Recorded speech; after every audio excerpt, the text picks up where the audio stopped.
한 주간 사시면서 지난 주간 제가 말씀드리기를 고난은 성도가 가지고 있는 특권이다라고 말씀을 드렸어요. 한 주간 이 특권 누리셨습니까? 아니면 고난 속에 요놈의 인생하고 한탄 지치다가 교회 오셨습니까? 쉽지가 않죠, 그죠? 고난 가운데 감사할 수 있는 인생이 몇이나 되겠습니까?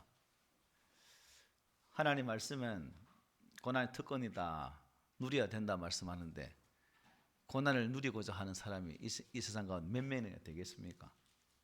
하지만 그것이 우리에게 주신 하나님의 말씀이라면 성도는 삶의 자리에서 고난 가운데 기뻐하고 우리에게 나타날 장차 영광 가운데 갈 그 영광을 바라보면서 소망 가운데 승리할 수 있는 삶을 살아가는 그런 성도가 되어야 될 줄 믿습니다. 지난주에 보았던 말씀을 한 구절 더 보겠는데요. 8장 26, 27절이죠. 이와 같이 성령도 우리의 연약함을 도우시나니 우리는 마땅히 기도할 바를 알지 못하나 우리 성령이 말할 수 없는 탄식으로 우리를 위하여 친히 간구하시느니라. 마음을 감찰하시는 이가 성령의 생각을 아시나니 이는 성령이 하나님의 뜻대로 성도를 위하여 간구하심이니라. 아멘. 무슨 말씀이었죠? 우리가 연약한 존재, 무엇을 어떻게 살아가야 할지도 모르고 또 어떻게 무엇을 간구해야 될지도 모르는 그러한 연약한 우리지만 성령 하나님께서 친히 나를 위해 탄식하며 간구하신다는 사실입니다. 우리는 연약해서 어느 방향으로 어떻게 가야 할지도 모르는 그러한 존재지만 나를 사랑하시는 하나님께서 지금도 나를 붙드셔서 성령으로 지금도 끊임없이 기도를 해주고 계시다는 사실이죠. 그래서 우리 하나님께서 우리의 무거운 짐을 들어주시기도 하시고 넘어진 우리를 다시 일으켜 세워주시기도 하시고 붙드시고 보호를 해주신다는 사실입니다. 한 주간 이런 붙드시고 보호하시고 이렇게 세우시는 하나님의 사랑을 좀 몸으로 느끼셨는지 모르겠습니다. 어때요? 참 우리가 참 믿음 생활하는 게 결코 성경 말씀이 주시는 대로 잘 안 되죠. 그런데 우리가 또 말씀을 볼 때마다 하나님께서 말씀을 통해 우리를 깨닫게 하시니까 그것 또한 은혜가 아닌가라는 생각을 가져봅니다. 내가 미처 몰랐던 부분들, 내가 미처 깨닫지 못한 부분들을 말씀을 펼쳐서 한 구절 한 구절 읽어갈 때 그 말씀이 나의 눈에 확 들어오면서 성령께서 깨닫게 하신다는 사실이 놀라운 은혜라는 사실입니다. 그러므로 저도 그렇고 여러분도 그렇고 지금 나를 위해 탄식하시며 나의 연약함을 위해 친히 간구하신 하나님께 우리의 삶을 맡겨드릴 수 있는 그런 신앙의 자세가 절실히 요구되어진 시대에 살고 있음을 생각하면서 매일매일의 삶을 나의 의지로 살려고 발부둥치지 마시고 하나님의 인도하심 앞에 맡길 수 있는 그런 은혜가 있기를 소망합니다. 그런 의미에서 방금 읽었던 말씀 너무 중요한 말씀이죠. 성령께서는 우리가 잘 살고 있나 못 살고 있나 이걸 감시하는 분이 아니라 어떻게 항상 도우시는 분이다라는 사실입니다. 근데 성령께서는 탄식하시면서 나의 연약함을 위해서 기도해 주심을 저도 여러분도 항상 믿는 그 믿음이 있기를 소망합니다. 아멘. 자, 그렇다면 성령님의 도우심으로 인해서 나타나는 그 결과가 무엇일까? 지금도 탄식하면서 내 약한 나를 위해 간구하시는 그 하나님이 나를 꼭 붙드시고 도우시는데 그분의 도우심으로 나타나는 삶의 결과는 어떤 것일까? 오늘 28절 말씀 함께 읽어볼까요? 시작. 우리가 알거니와 하나님을 사랑하는 자 곧 그의 뜻대로 부르심을 입은 자들에게는 모든 것이 합력하여 선을 이루느니라. 아멘. 합력하여 선을 이룬다라고 말씀해요. 합력하여 선을 이룬다. 이 말씀은 결국 나의 약함에도 불구하고 우리 인생에서 하나님의 뜻을 이루어 가실 것이다 라는 말씀이에요. 내 약함 때문에 한평생 열등감에 사로잡혀 비관하고 포기하며 인생을 살게 하는 것이 아니라 하나님께서 개입하셔서 그것을 약함을, 부족함을, 또한 우리의 온전치 못함을 선한 모습으로 변화시켜 가신다라고 말씀해요. 이것이 하나님의 뜻이라는 겁니다. 우리 한 사람 한 사람이 실족해서 도중에 도태되어지고 쓰러져서 넘어지는 것이 하나님의 뜻이 아니라 저와 여러분들이 끝까지 하나님 뜻 안에서 믿음의 아름다운 신앙의 경주를 하기를 원하는 것이 아버지 하나님의 뜻이라는 것입니다. 참 나의 인생도 그렇고 우리 집에서 같이 살고 있는 남편도 그렇고 자녀도 그렇고 딱히 잘하는 건 없고 남들에 비해서 약한 부분도 많아요. 그건 인정합시다. 저도 약한 건 많으니까. 그럼에도 불구하고 하나님은 우리 자녀들의 연약함, 나의 아내의, 나의 남편의 연약함을 도우시는 분임을 우리는 믿어야 된다는 거예요. 혹시 여러분 옆에 있는 짝지나 자녀들이 마음에 참만족을 주는 분으로 보이십니까? 그러면 참 감사한 거죠. 나무랄 게 없습니다. 그런데 사노라면 그게 만족만 줄 수 없죠. 그래서 그것 때문에 짜증내기도 하고 서로에게 가시도 친 말을 주고 받기도 하는 거죠. 자녀도 마찬가지입니다. 부모 입장에서 보면 뭔가 부족해. 이렇게 해서 주면 좋겠는데 또 그렇게 안 해줘. 말을 듣지 않아. 그러면 짜증이 나죠. 그럴지라도 나를 통해 역사하신 하나님은 내 옆에 있는 삶의 동반자나 또 자녀들에게도 동일하게 역사하셔서 전혀 부족함이 없도록 사용하시고 가장 선하심으로 인도하신다는 사실입니다. 이 은혜가 우리에게 있어져야 되겠죠. 우리는 이 사실을 통해서 한 가지 확신을 갖게 됩니다. 즉 그것은 세상에서 무슨 일을 만나든지 하나님이 우리에게 큰 뜻을 두고 있고 또 우리의 인생을 가장 완전하고 가장 좋은 길로 인도하신다 하는 사실입니다. 믿으십니까? 하나님이 내가 겪는 여러 가지 어려움 속에서도 나의 신앙의 삶의 여러 가지 복잡 다사한 여러 가지 일들 속에서 낭망하고 쓰러져 있을 때라도 하나님은 나를 온전케 하셔서 가장 선하신 부분으로 인도하신다는 이 사실을 믿으시냐고요. 근데 우리는 잘 안 믿죠, 그죠? 잘 안 믿잖아요. 깨놓고 이야기하세요. 잘 안 믿잖아요. 참 힘들어요. 그런데 우리 하나님께서는 나의 연약함을 들어서 참 나의 그 쓰라린 경험을 선으로 바꾸신다는 겁니다. 우리의 운명을 하나님의 섭리로 바꾸신다는 겁니다. 그래서 예수 믿는 사람에게는 운명이라는 단어를 쓰면 안 돼요. 하나님의 섭리, 하나님의 손길, 하나님의 다스림이라는 단어를 쓸지언정 운명이라는 쓰는 말을 쓰면 안 돼요. 이 땅 불신자들은 그런 단어를 쓸지라도 우리 믿음의 사람은 하나님의 은혜의 섭리의 손길이 나를 붙드심으로 나는 환난 중에서도 기뻐할 수 있는 것이고 합력할 선을 이루신 하나님 때문에 나는 반드시 승리하게 될 것이라는 그 믿음이 우리에게 있어져야 된다는 것이죠. 우리 성도들은 다 이게 있지요. 그죠? 고개 숙이는 분 왜일까요? 우리 이 사실을 누굴 통해 알 수? 성경에 보면 요셉의 일생을 통해서 볼 수가 있습니다.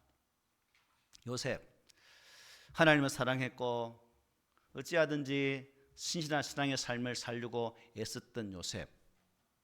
하지만 형들의 시기를 두로 노예로 팔리게 되어지고 또 보디발 집에서 시중을 드는 사람으로 살지만 보디발 아내의 끊임없는 유혹 때문에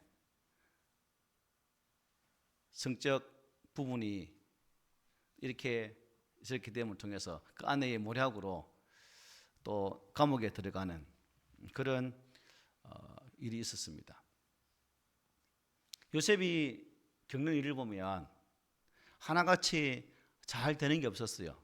나름대로는 하나님을 사랑하고 하나님의 은혜 안에서 산다고 살아가려고 애썼지만 하는 일마다, 많은 일마다 되는 게 하나도 없었다는 겁니다. 그쯤 되면 요셉은 하나님을 욕하고 당신이 진짜 살아있냐고라고 말할 수 있겠지만, 그런데 하나님은 여전히 요셉을 붙드셔서 요셉 또한 그 붙드신 하나님의 은혜 안에서 그러한 삶이 아닌 오롯이 하나님 의지하는 그런 삶을 살아가게 되었다는 사실입니다. 그리고 하나님은 그 요셉의 고난을 사용하셔서 그를 연단하시고 이제 하나님의 때에 하나님의 방식대로 애굽의 총리 대신으로 세우는 역사를 일으키는 모습을 보게 되는 거죠. 요셉의 삶의 단면 하나의 사건을 쪼개어서 보면 참 어렵지만, 그러나 모든 사건들을 연결해서 보면 하나님은 지속적으로 그 사건들 속에서도 역사하셨고 일하셨다는 사실을 깨닫게 된다는 겁니다. 그런 측면에서 우리 또한 그것을 믿어야 되겠죠. 그래서 요셉은 그의 삶의 마지막 창세기를 마지막 엮어가면서 형제들 관계 속에서 하나님은 이런 가운데서도 나를 선하게 인도하셨다라고 간증하는 내용이 있습니다. 창세기 50장 20절이죠. 당신들은 나를 헤아려 하였으나 하나님은 그것을 선으로 바꾸사 오늘과 같이 많은 백성의 생명을 구원하게 하시려 하셨나이다라고 고백을 하고 있습니다. 아름다운 고백이죠. 지나간 과거는 힘들었지만 지금에 와서 보니까 그 모든 고난의 과정마다 하나님이 개입하셔서 함께 하셔서 그 고난을 선으로 바꾸신 분임을 나는 믿습니다라는 고백입니다. 우리 예수님도 마찬가지겠죠.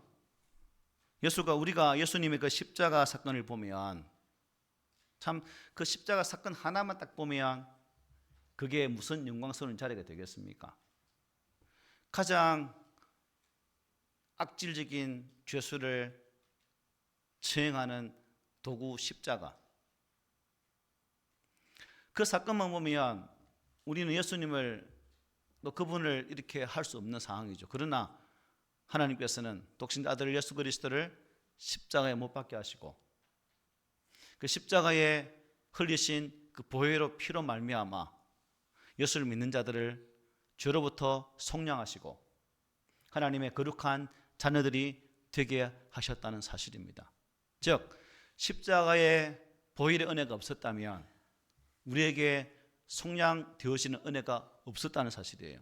결국 이 죽음이라는 고난이 있었기 때문에 십자가의 청이라는 그 악랄한 도구의 방법이 예수님을 괴롭게 하였지만 그 괴로움 이후에 우리에게 영원한 생명의 은혜가 임했다는 사실, 이게 우리에게 있는 은혜라는 사실입니다. 그러므로 예전에 나의 처지, 참 죄의 종되었던 나의 삶을 바꾸셔서 하나님의 자녀가 되게 하시고 사탄의 영원한 종으로 살 수밖에 없는 나를 변화시키셔서 천국을 이어받을 상속자로 만드신 그 하나님의 은혜 앞에 우리는 그저 감사할 수밖에 없는 겁니다. 그러므로 이것이 하나님의 섭리의 손길구나. 이게 하나님의 섭리의 손길이 계셨기 때문에 모든 것을 합력하여서 선을 이루시는구나 하는 것을 깨닫게 되죠. 그러므로 우리의 성도들도 살아가는 삶의 자리에서 월, 하, 수, 목 하루하루 나를 쪼개어서 하나님의 섭리를 판단하지 마시고 길게 연결해 보셔서 하나님께서 이 과정 속에 나를 만들어 가시는 그 은혜의 손길들을 온전히 바라보는 그 믿음이 있기를 소망합니다. 그런데 여러분, 이런 것이 누구에게나 다 나타날까요? 누구에게나 다 나타나는 것일까요? 아니겠죠. 모든 것이 합력하여 선이 되는 것은 하나님을 사랑하는 자, 곧 그의 뜻대로 부르심을 입은 자녀들에게 해당되는 사건이라는 것입니다. 하나님의 자녀에게. 우리는 하나님을 사랑하는 자들입니다. 하나님 사랑하시죠? 자, 한번 보세요. 자, 질문을 하나님 사랑하시죠? 네. 하나님을 사랑하는 자는 세상을 사랑하지를 않습니다. 맞지요? 아닌가? 자, 그러면 하나님을 사랑하는 자가 세상을 사랑하지 않는 그 이유는 무엇일까요? 우리는 하나님의 뜻 안에서 하나님의 자녀로 부르심을 입은 자녀들이기 때문에 세상의 길을 따라가지 않는 거예요.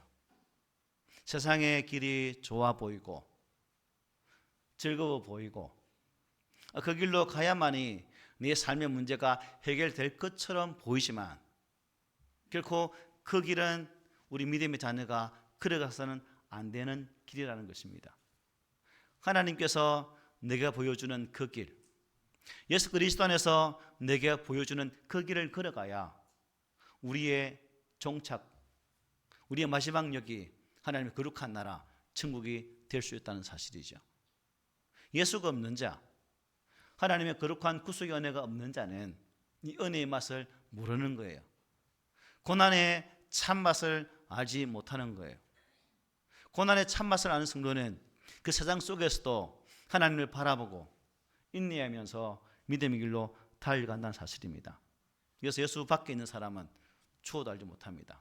아마 여기 앉아 계신 분들 중에서도 예수를 믿지 아니하였을 때에 교회를 바라보는 시각, 예수 믿는 사람들을 바라보는 시각, 그리고 왜 예수쟁이들이 말씀 보고 찬양하면서 눈물 뚝뚝 흘리는지 그 이유를 몰랐을 거예요. 그러나 막상 안에 들어와서 내가 예수 믿는 사람이 되어서 그 무리들과 함께 신앙생활을 할 때 내게도 그런 은혜가 어느덧 온다는 사실입니다. 불현듯 찬양 중에 내 콧등이 시큰하면서 눈물이 핑 도는 그런 은혜가 있다는 거죠. 왜요?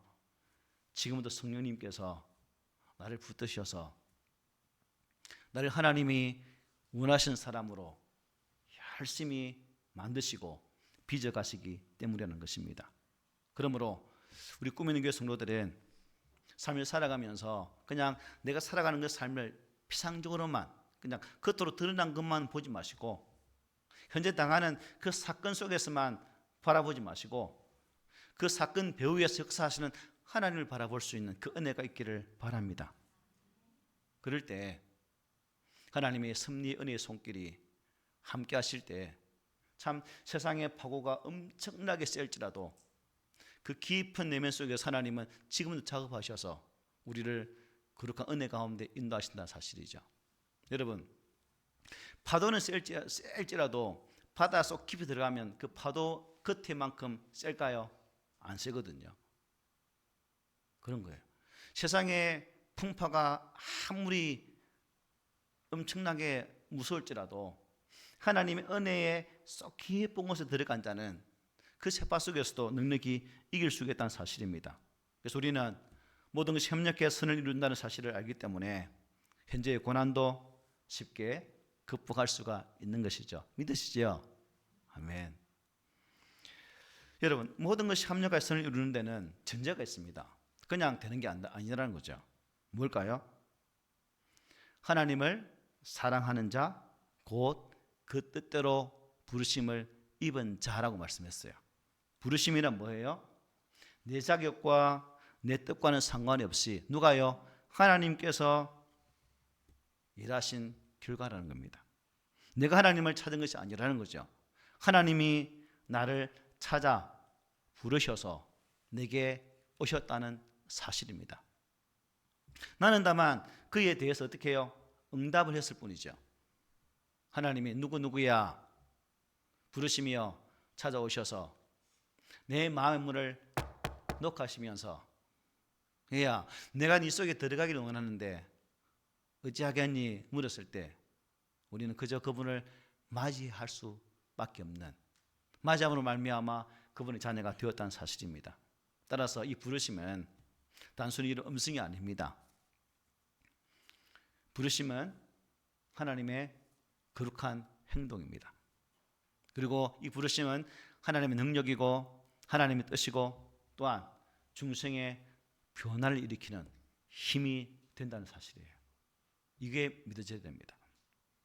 또한 부르심은 단순히 머리로만 찬성합니다라는 것이 아니라 하나님의 사랑으로 나타나는 거예요. 믿음은 사랑의 역사죠. 사랑 속에는 감정도 있고 지식도 있고 행동도 있고 믿음도 있고 모든 것을 다 포함을 하고 있어요. 우리의 믿음을 평가하기란 쉽지가 않죠. 그러나 사랑은 속일 수 없고 숨길 수도 없어요. 하나님을 사랑하는 사랑도 마찬가지고 사람과 사랑도 마찬가지죠. 여러분 연애할 때 옆에 있는 남편을 속이고 결혼하셨어요? 나 당신을 전혀 사랑하지 않으니까 결혼할 수 있어라고 말하고 결혼한 분 계십니까? 사랑하는 게 보여져, 그죠? 단어나 행동이나 어떤 것을 통해서 저 사람이 나를 좋아하구나, 나를 사랑하는구나 하는 것을 볼 수밖에 없다는 사실입니다.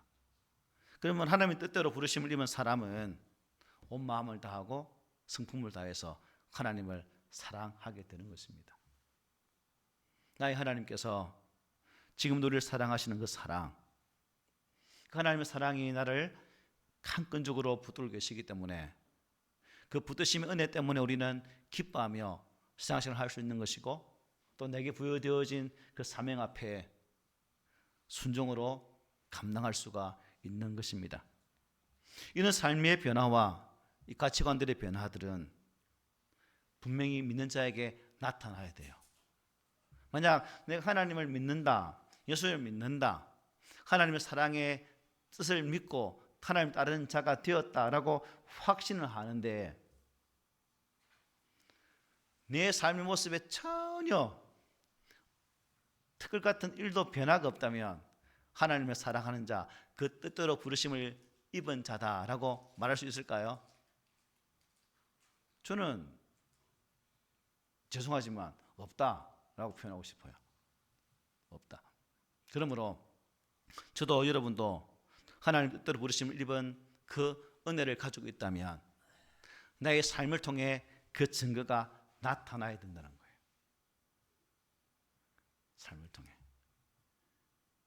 한번 따져보십시오. 내 인생 속에서 예수를 만난 적이 어느 때였는데 그때부터 내 인생에 어떤 변화가 있지? 내 삶에 어떤 변화가 있지?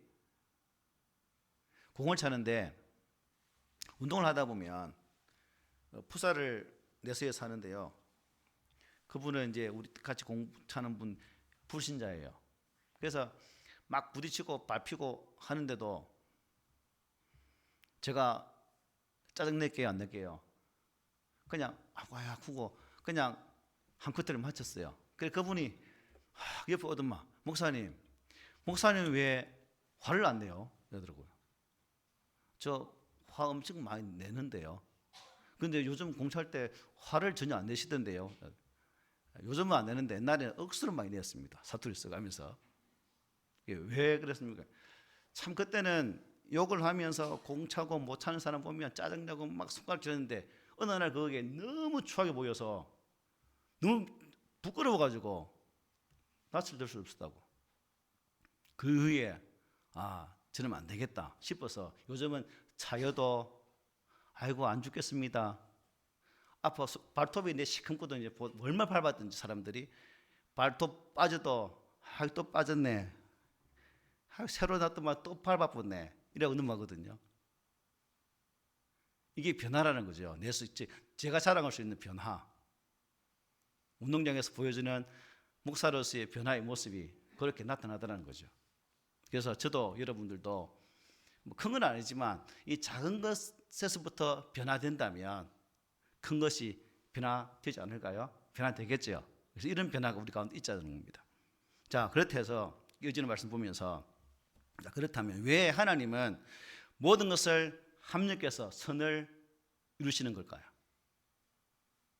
이 선이라는 것은 실패함이 없게 한다는 것이거든요. 하나님의 뜻 가운데서 승리케 한다는 의미가 담겨 있기 때문에 왜 그럴까요? 왜? 우리 29절 30절 함께 읽어보겠습니다. 시작.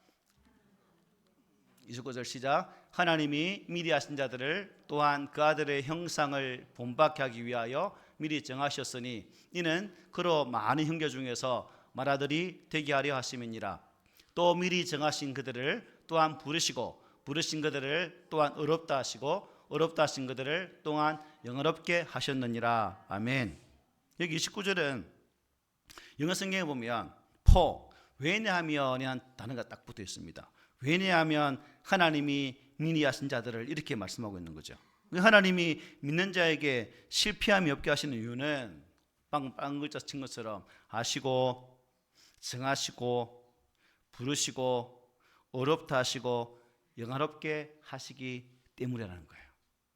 하나님 여기 아시고 정하시고 부르시고 어렵다 하시고 영화롭게 하시는 이 5단계를 일컬어서 황금고리라고 일명 부르고 있습니다. 하나님은 즉흥적으로 우리를 구원하신 것이 아니라는 거죠. 하나님은 철저한 계획과 준비를 하시고 우리를 구원하셨다는 사실입니다. 그러므로 이 앉아있다는 사실은 우연의 산물이 아닌 거예요.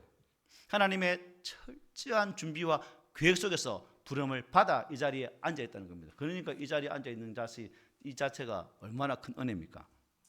하나님의 완벽한 계획, 그 계획을 가리시고 우리를 구원하셨기 때문에 우리의 삶에는 한치의 오차도 있을 수가 없는 거죠. 여기 아심, 이게 1단계죠. 아신다, 1단계. 아신다는 것은 하나님은 당신의 자녀를 처음부터 알고 있다는 겁니다. 하나님은 창세전에 그리스도 안에서 우리를 택하셨다는 거예요. 하나님은 이 세상을 만드시기 전에 벌써 우리 개개인을 미리 아셨다는 겁니다. 두 번째 뭐예요? 정하셨다, 예정하심이죠. 정하셨다는 말은 하나님이 당신의 자녀로 만세전에 선택해 주셨다는 뜻입니다. 하나님은 우리가 잘났든지 못났든지 선하든지 악하든지 상관없이 아무 조건 없이 우리를 택해 주셨어요. 형이 이전에 우리를 택했다는 겁니다. 하나님은 무조건 좋아서 나를 선택해 주신 거예요. 왜 택했는지 그것은 아무도 모릅니다. 하나님 왜 나를 선택해 주셨을까? 아무도 몰라요. 그냥 하나님 편에서 좋아서 택해 주신 거죠. 그러면 여러분 자신 한번 보십시오.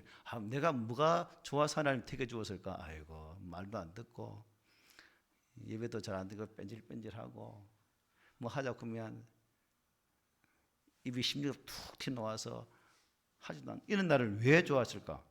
이게 뭐예요? 하나님 주권이라는 거거든. 하나님 주권. 그 다음 뭐예요? 부르심, 소명입니다. 부르심이란 예수님을 믿도록 이끌어 주신다는 의미가 담겨 있습니다. 우리가 믿으려고 해서 믿은 것이 아니죠. 혹시 우리 가운데 나는 예수 믿어야지 해서 여기 앉아 계십니까? 혹시 그렇게 알고 계신 분이 있습니까? 그 착각에서 속히 벗어나십시오. 내 의지가 아닙니다. 하나님의 거룩한 작업이라는 겁니다. 하나님이 믿게 하셨기 때문에 예수를 믿게 되었다는 거죠. 그 다음 뭐예요? 어렵다 하심. 우리가 잘 아는 좀 고상한 말로 뭐죠? 칭의죠. 어렵다 하심이란 예수님의 십자가의 보혈로 우리 모두가 죄사함을 받고 용서함을 받았다는 의미겠죠. 과거 죄로 인해서 하나님과 원수되었던 내가 예수님의 그 십자가의 피로 말미암아 하나님과 화목된 관계가 되었다 하는 것이죠. 다섯 번째가 뭐예요? 영화롭게 하심, 영화. 소, 중, 회, 신, 칭수, 성견, 영화. 구원의 서정 제일 마지막 단계. 이것은 무엇을 통해 이루어질까요? 재림을 통해서 완성됩니다. 예수님이 재림하시는 날 우리의 썩은 몸이 새 몸을 입고 부활해서 우리의 영혼과 하나가 될 것입니다. 이때 우리의 몸은 완전히 속량을 받아서 완전 무결한 몸이 될 것입니다. 그리고 그리스도의 형상을 닮은 신령한 새 사람을 입게 될 것입니다. 이것을 일컬어서 보면은 영화롭게 되었다라고 말씀해요. 여러분, 내가 영화롭게 되는 것 내 뜻일까요? 하나님의 뜻이죠. 하나님이 이미 작정하신 것입니다. 전능하신 하나님, 알파와 오메가 되신 하나님께서 그렇게 하시겠다는 겁니다. 이미 우리는 영화롭게 되기로 작정되어진 사람이에요. 믿으십니까? 네, 나는 하나님의 뜻 가운데, 하나님의 섭리 가운데 영화로운 그 자리에 있을 그런 사람이야 라는 사실을 꼭 믿으시기를 바랍니다. 자, 그러면 하나님이 우리를 영화롭게 하셨는데 여러분 한 사람 한 사람을 왜 하나님이 영화롭게 했을까요? 뭐가 잘나서? 오늘 본문 29절에 보면 이렇게 말씀해요. 상반절에 하나님이 이미 아신 자들을 또한 뭐예요? 그 아들의 형상을 본받게 하기 위해서. 나를 왜 영화롭게 했는가? 예수 그리스도를 본받게 하기 위해서 그렇게 하셨다는 겁니다. 우리가 영화롭게 되는 그날 우리는 우리 주 예수 그리스도의 형상, 곧 예수님의 영광스러운 모습을 영적으로도 육적으로도 담게 된다는 겁니다. 또 한 가지 뭘까요? 29절 하반절이죠. 맏아들이 되게 하려 하십니다. 맏아들. 여기서 맏아들 누굴까요? 예수님이죠. 예수님.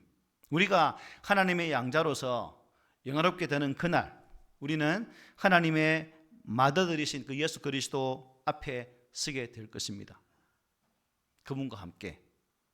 그리고 우리는 우리 머리에 있는 의의 면류관, 생명의 면류관, 영광의 면류관을 주 앞에 드리고 보좌에 누신 그분을 영원토록 찬송하게 될 것입니다. 이미 하나님은 우리를 영화롭게 하셨어요.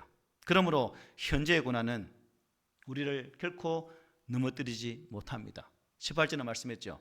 장차 나타날 영광과 비교할 수 없다. 이 사실이 믿어져야 되는 거예요. 여러분 드라마 보시죠. 그 스포츠 중계 보시죠. 우리가 스포츠 중계를 보면 생중계를 못 보면 뭘 봐요? 녹화를 보잖아요. 이 게임 너무 중요해서 못 봤는데 녹화를 보면 게임 결과를 다 알아요. 자, 녹화된 방송을 보면 마음이 초조할까요? 초조할까요? 아니면 땀이 날까요? 아니죠. 이미 결과를 알기 때문에 편안하게 봅니다. 역사 드라마도 마찬가지입니다. 역사 시간에 어느 정도 역사를 배웠기 때문에 그 역사의 주인공이 등장하면 그 주인공이 악한 사람들에게 수많은 공격을 당할지라도 우리는 역사 시간에 배웠기 때문에 주인공은 결코 죽지 않는다는 사실을 이미 알고 보는 거죠. 그래서 그것을 볼 때도 긴장은 될 수 있겠지만 또 그 내용에 쏙 들어가면 손에 땀을 칠 수도 있겠지만 이미 내용을 알기 때문에 또 편안하게 볼 수 있는 겁니다. 마찬가지죠. 우리 삶도 마찬가지라는 겁니다. 나의 삶도. 하나님은 우리를 영원롭게 하기로 작정하셨어요. 그러므로 현재 고난이 아무리 극심하다 할지라도 그 고난은 나를 넘어뜨릴 수 없다는 겁니다. 왜?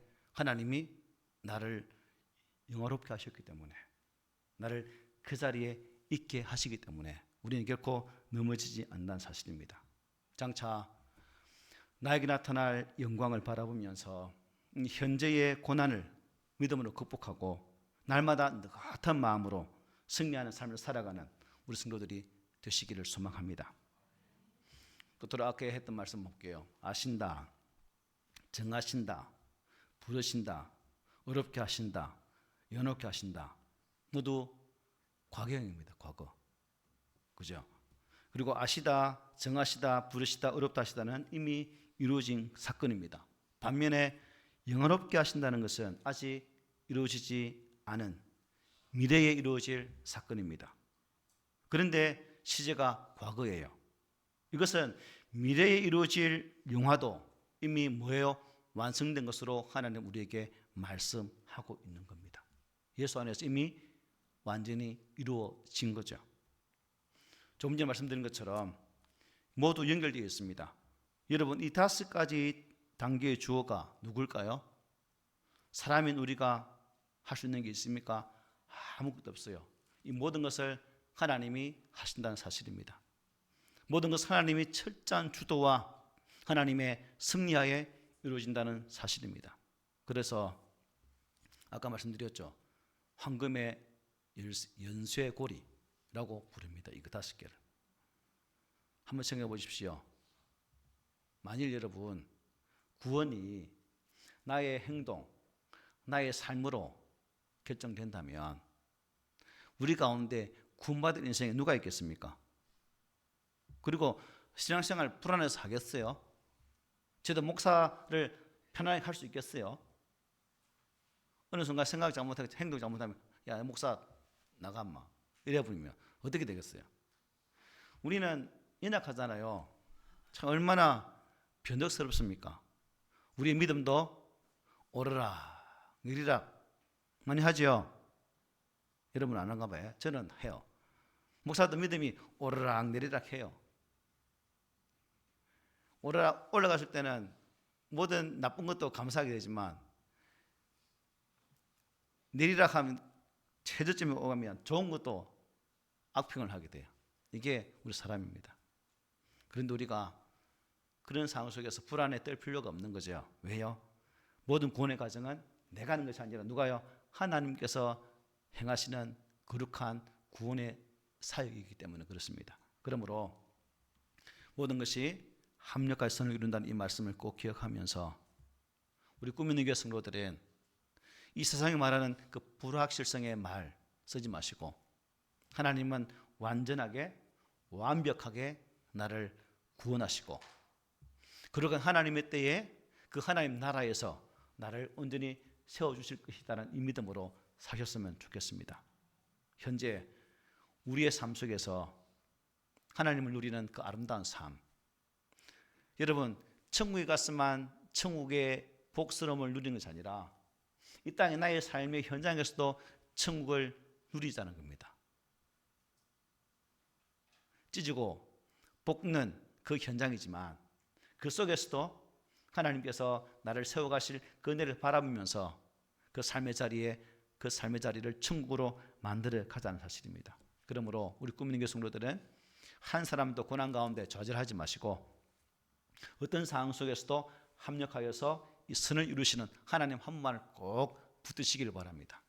그래서 마지막 승리의 부위를 그리면서 하나님, 내가 하나님 때문에 승리했습니다 고백하는 그 믿음이 있기를 오늘 이 말씀으로 축복합니다.